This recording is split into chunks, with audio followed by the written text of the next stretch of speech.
with Patrick Henningsen on today's News Talk Radio, TNT.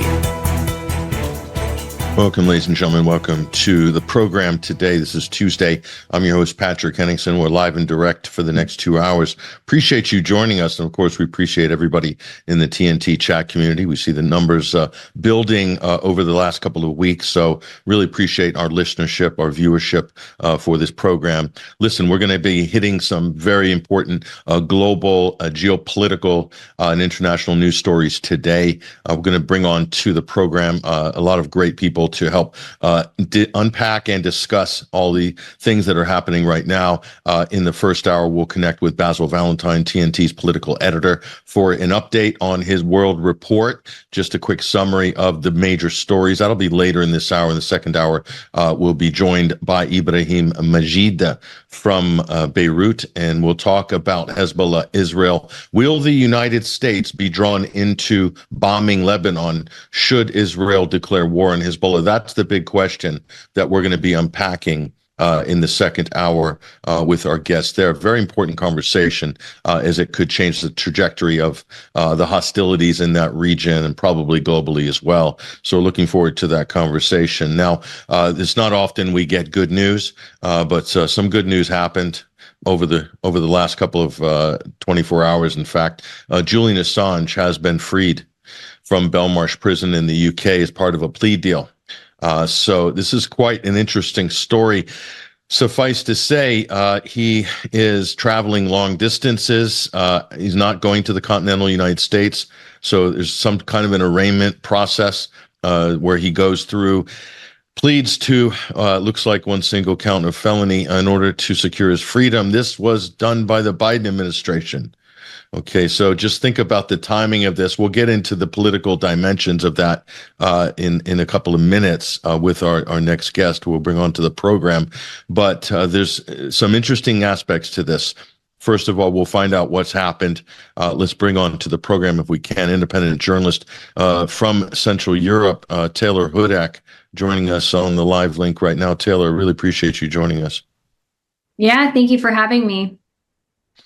So, Taylor, as I said, you know, it's gloom and doom pretty much 5 days a week here with a couple of three potential World War III fronts, instability, a crazy election in the United States. And then this story happens. A lot of us were surprised by this. I'm sure you were as well. It came out of left field. Tell us what's happened here with Julian Assange, Taylor. Yeah, exactly. So we do have some good news to report on this case. This case will no longer continue. We are in the end stages right now, as you had mentioned in your opening monologue there. Julian Assange, founder of Wikileaks, is released, a free man. He is actually on his way right now to the Northern Mariana Islands, which is a territory of the United States, in which he will take a guilty plea.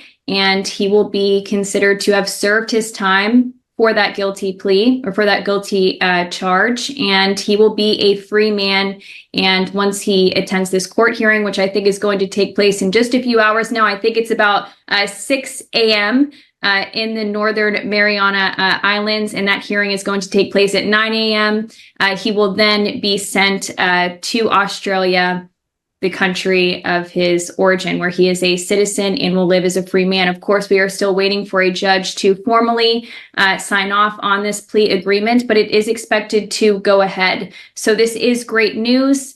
He will be free after being detained in some form for the past almost 15 years. Again, he spent the past 5 years in Belmarsh prison. Prior to that, he was seeking asylum in the Ecuadorian embassy and then was also on house arrest prior to seeking asylum in the Ecuadorian embassy. So this is really his first taste of freedom for a very long time. Of course, this is a case that really goes to the heart of press freedoms. It also goes contrary to the U.S. government's First Amendment. And in fact, the last time we spoke, we just had concluded an appeal hearing or a permission to appeal hearing in this case, and the judges had allowed for Assange to appeal once again to prevent his extradition. That hearing was scheduled for July 9th and 10th. So in just a few short weeks here, that hearing is no longer going to take place. But the point here is that on July 9th and 10th, the judges were actually going to hear the substantive points of this entire case, specifically related to the press freedom arguments. But that, again, as I said, will no longer take place as there has been a plea agreement here. But I do wonder, perhaps what has prompted this was the United States government perhaps nervous to have this aspect of the case discussed in open court. Has this plea agreement been underway for some time now? I think we'll learn some more details in the coming hours after this hearing concludes. Yeah. Now you're talking my language there, Taylor. Why now? Why the timing now? It's very interesting. I don't think it's a coincidence. Certainly, do you think, what do you think prompted it? You make a good argument there, Taylor, that, they don't want to air any more dirty laundry on this case because it really goes to the heart of the First Amendment. In fact, that was one of the main objections for his defense team for the last couple of appeals, that he'd be denied First Amendment rights, which is outrageous. If you think about it, you can reach out and grab somebody, bring them to the United States, and they don't have any rights. So he's treated like a Gitmo detainee in Guantanamo. But the timing, what else? Do you think there's an election motivation here for Joe Biden? Yeah, I mean, that is absolutely possible. I think it's almost foolish to not consider that was definitely a factor at play here. I think when it comes to diplomatic negotiations such as this one, these things are going to happen at conveniently timed at convenient times for them. So this will, I think, reflect positively on the Biden administration. I think it reflects very poorly on the former Trump administration because, as you know, as the listeners probably are aware, Trump did have an opportunity to pardon Assange, to drop the case. He had a lot of pressure globally from people encouraging him to do so. He did not do so. He continued the prosecution. It was under his administration that this prosecution was launched. And I think it is, of course, there's a political element here. I think that is absolutely at play. It will be interesting if this comes up during these presidential debates in the coming days. We will see. But it is a victory for Julian Assange. Personally, I also do want to make note that I think this is also legally a good outcome, because I do think that if extradited, we know, based on what we do know, if tried, he would likely be convicted, perhaps on all charges. I think it would set an even worse precedent than the precedent that could have been set with this plea agreement. And I do also want to make note that, and I'm still seeking some clarification on this, but it does seem that a plea deal would not amount to the same legal precedent that would come from, say, if someone were to be tried and convicted or found guilty. It doesn't have the same legal weight there. So I do think that this is also a legal victory, certainly for the defense, and a loss for the prosecution. But don't be surprised if the U.S. government comes out stating that this is a huge win for the U.S. I don't think that's the case at all. I wish I could throw this tweet that Nancy Pelosi put up saying, "Victory for transparency." Not a word from her, any of the Democrats, while Julian Assange was being, treated like a terrorist, basically, really at the behest of the United States during the last 4 years, and even during the Trump administration. None of the Democrats piped up in defense of Assange. So now they're sort of trying to take advantage of it and attach themselves to it. So I think you're right, Taylor. This is probably going to end up coming up in the debates, and it'll be a sort of gotcha that Biden will use for Trump. But I mean, we know, as we've been watching this story for the longest time, that both parties are absolutely guilty as anything for maintaining this stranglehold on Assange. Now, any ideas of why the Mariana Islands? That's an unusual, route to take back to Australia. Why not New York first to do the arraignment there? I mean, why the Mariana Islands? What do you think? Right. Well, according to a letter that was sent by, and I'm looking at it right now because this is all fresh information, a letter that was sent by the Deputy Chief of Counterintelligence and Export Control Section of the U.S. Department of Justice, the National Security Division. This individual wrote a letter to the judge in this particular district of the Northern Mariana Islands, in which it was stated that Mr. Assange chose not to and refused to have this hearing take place on the continental United States. And I can completely understand why he would choose not to do so. I think that was a wise choice for him to refuse to be on in the continental United States, because as we know, there was a serious effort by CIA officials to assassinate Assange while he was seeking asylum in the Ecuadorian embassy. We also know that around this time, then CIA Director Mike Pompeo referred to Wikileaks as a non-state hostile intelligence agency, also used a lot of other very negative language to describe Assange. I mean, he was and perhaps still is very much an enemy of many people within the U.S. government, or former officials, in particular Mike Pompeo, and those within the intelligence community who actually were making serious plans to assassinate him. So it's probably that fear, as well as just a general distrust, and rightly so, of the U.S. government. Yeah, So rightly that's so. why we chose to, yeah, exactly. Yeah. So, I mean, would you trust the U.S. government after everything that's been done to keep you incarcerated, as you said, 15 years in detention, before that arbitrary detention? And what about Britain? I mean, these two countries, I don't know if he'd be confident to step foot in these two countries ever again, and probably a number of other European countries, Sweden being one of them, of course, and maybe some of these other NATO states. So it is a really interesting case. I think this is going to get very interesting now. If he does get free, what do you envision the role that he's going to play in the commentating of what's going on in the world? Besides, there's going to be a victory lap with world leaders, activists, the Roger Waters of the world, high-profile supporters. That's expected. But beyond that, what happens if he comes on X and starts, opining on Gaza, on Ukraine, on some of these major issues? He's going to have the biggest account on Twitter. He will be number one. Yeah, go ahead. No, you're exactly right. I mean, his voice now and the rest of his life, I mean, he has such a powerful voice. He has he has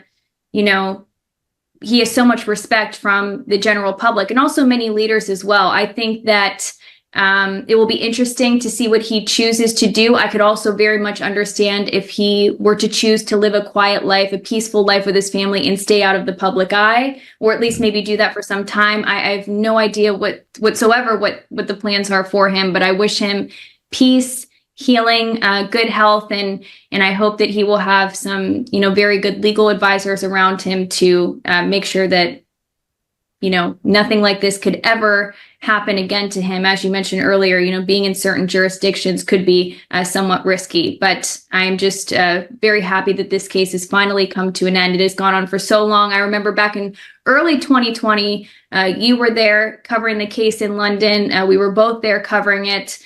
It has gone on, the extradition case itself has gone on for 4 years, but the broader, prosecution and persecution of him has gone on for much longer than that, over a decade. So this is a victory and something we should reflect back on positively. And again, it's the great work of journalists covering this case, the outlets like TNT willing to discuss it honestly, the activists, those behind the scenes, the campaigners, the people that took the necessary steps to get this case to the point where it is today. And the other thing, I'm talking to some of my colleagues on social media about this. This is actually a huge shot of adrenaline potentially for WikiLeaks, because WikiLeaks has been laying low for the longest time. Now that he's out, this is whistleblowers might be more encouraged to basically, engage with WikiLeaks now. I mean, it's kind of it could be a game changer on that score. What do you think? Have you heard anything from WikiLeaks, about, where are they as an organization right now?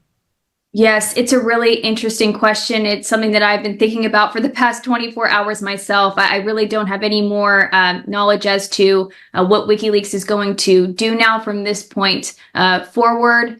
what the sentiment is. My guess is that based on some of the things that his wife, Julian's wife, Stella Assange, has said, is that the goal right now is for him to focus on healing and to restore his health. I think that's the main focus right now, and to also get to Australia safely and without risk of facing any more prosecution or risk of jail in the United States. So I think that is the main goal at this time. But in the coming months, years, it will be very interesting to see what comes out. And we should, as I said, learn some more information in just a few hours here, perhaps once this hearing wraps up.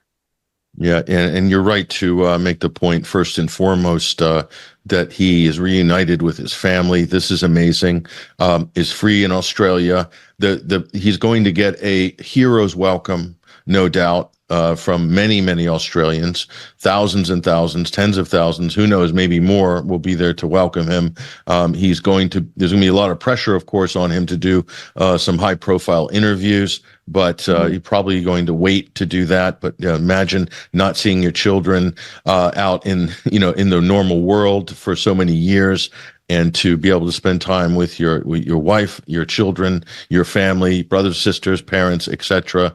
I mean, what an amazing relief, because a lot of us didn't think that this day would ever come, Taylor. I mean, It was just so dark, wasn't it, the last couple of years? This comes out of nowhere. It's incredible. It truly is. I was very surprised when I first saw the media reports about his making a plea deal. I of course wanted to make sure that it was accurate, because there was some reports about this a few months ago, but I was a little bit hesitant to be too excited about it, and excited for him and his family. But yes, this comes as a huge shock. But again, it does make me think that perhaps, as I said earlier, that I wonder if the U.S. government was just nervous for this case to continue, because these two judges, who were also going to hear the case on appeal on July 9th and 10th, they were questioning the Crown Prosecution Service representing the U.S. government during the hearing. They were taking a different tone in all of this. So I do think that perhaps could have played a role. Hopefully we'll learn more. Definitely. We will learn more. There's going to be so much pressure to unpack this by all the various people, organizations that have come to support him in recent years, as well as the journalists. I think this is potentially huge and very positive, and all we can be is thankful at this point. And also for yourself, I know you've dedicated a lot of your time and your reporting as an independent journalist, covering this, raising awareness of this story, and yourself and many others have been absolutely determined to keep talking about it, keep it in the social media feeds, and keep it in the conversation. So your work, as well as many others, has not gone unnoticed, Taylor, and we all appreciate that. Thank you very much. It's been well worth it. Thank you as well for your great work, and for the listeners and the activists and those who continue to raise awareness. Thank you very much. Taylor Hudak, independent journalist. Really appreciate you joining us on TNT this week. Thank you for having me. She goes, ladies and gentlemen, as Taylor Hudak. Follow her on X, Twitter. Follow her social media feed. She's doing some great reporting on this case, but other cases and other stories as well. Right now, however, let's take a break with the network. And when we come back, we will connect with the TNT political editor at large, Basil Valentine, larger than life. On the other side, I'm Patrick Henningsen. We'll be back in a moment.